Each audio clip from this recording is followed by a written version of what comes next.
Hey buddies, Simon here from AmassGames, and today I'm bringing you Aeon's Own Legacy, how to set up, play and review. Spoiler free, it's a spoiler free version of the game, and just to let you know, this is only having played a little bit of the game because I still want to show you things whereby things haven't been modified, as an example. So inside the box you're going to have chapters to work your way through. Just to let you know, I think this is particular, it's fantastic art. You're going to have these various things that you open.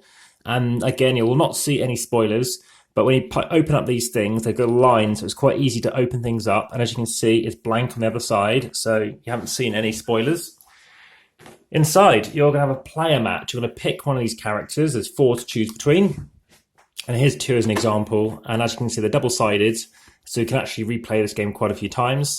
And again, you can pick one of these and choose whoever you like. Now, compared to actually on the for example, the Kickstarter page, I find the art is a little clearer on the Kickstarter page, and I just don't know. I mean, I like the art here, I like that style, like Pikachu-y like, but here, I don't know. This is a very interesting looking intensity going on there, and again, the eyes look quite beady. So anyway, you're going to choose one of those characters. You're defending Gravehold. This represents Gravehold, life typically of say 30. You're going to have a monster to fight, and you can use a dial here to indicate their health. And if you want to go from 20 to say 19, obviously you need to do both. So remember to do both. I'll put that away for the time being. Inside you've got all these various cards, things to open in due course, and breaches. So if you're aware of the film Pacific Rim, which when we saw this at the cinema, we ended up actually moving from the VIP middle section right to the front to get really good up close views. You can turn these things to basically be fighting off, this enemy attack coming at you by choosing to open breaches, casting spells, as well as preparing spells to get things out. So you're going to have a deck of cards here. These are cards you can buy because this is a deck building game, and it's a cooperative deck building game. So you can take these cards out, and you're going to place them so you can obviously purchase them if you need to. And there are various things. There's always typically, say, piles of 9. And as the game goes on, and you can, again, spoiler free, things might change whereby, the kind of things you want to buy, but as you'll have no prior knowledge as to what it is that you want to go for, that won't actually impact anything that you might choose to buy. So here we go. Here are these 9 things I'm setting up. The reason I'm setting this game up right now is because we're going to be continuing this campaign. So again, you'll be changing your characters, you'll be able to upgrade things. But ultimately, you need to ensure that you defeat the baddie before they defeat you, or obviously Gravehold. So here are 9 cards, 9 different things that you could be buying. As an example, we have the Ancient Cynolith. And here you can be gaining some ether, which is basically money to be spending on other cards. So here you can be spending on, here you go, value 4. And to spending 4, this in future means you could be changing these breaches and opening them. Now, in addition to this, you're going to need cards. Now, what these cards represent are basically things that you can be fighting off. And they can include gems of basically value 1 and a bit of fighting power 2.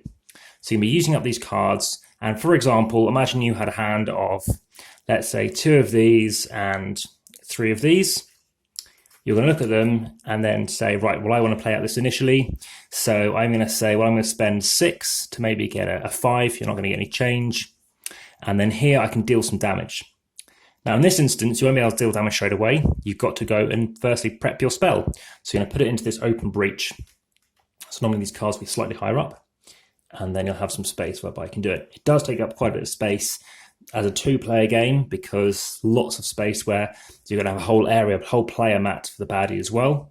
And then on your next turn, you can actually fire off and attack the enemy that you wish to. Now you have a major enemy, and also you have some minions you have to deal with as well, and various other things that are going to happen. You have various cards in here which represent the legacy deck. Additionally, you're going to have some cards which represent turn orders. So if you want to have your turn order, unlike in other games, you're not sure what's going to come up next. So representing, say, green or yellow or whoever you're going to be, you're going to be shuffling these around. So it's always going to have 6 cards in it. And then the Nemesis cards are going to be in there too. So when it's their turn, they could be attacking you before you attack it. So ideally, you want to get yourself ready whereby you've got something in those breaches, ready to attack. At that point, you can then attack it, and it'll be knocking down its health, and eventually either its minions are going to go down, or you're going to be working on that major attack. You might have some assistance to try and ultimately win your chapter, and when you win or lose, you're then going to read the next part of the legacy deck to tell you what you're going to do differently. So the art in particular, in the earlier stage of the game, I wasn't a big fan of. It's definitely improved. We're only playing up to chapter 3 currently, and everybody starts with 10 health at the beginning of the game.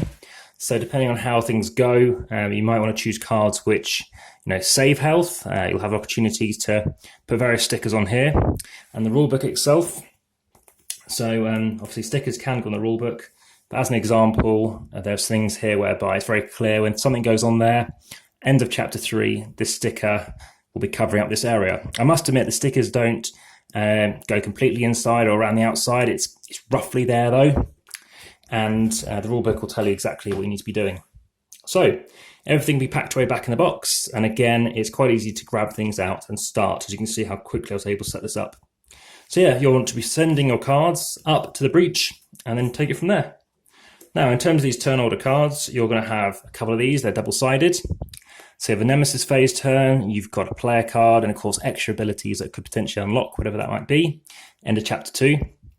And you're going to continue going until you resolve this calamity that's affecting your world, Gravehold. So, any questions, please ask. Check out the comments and descriptions for anything else I can help you with, or anything else maybe missed off, I can obviously address.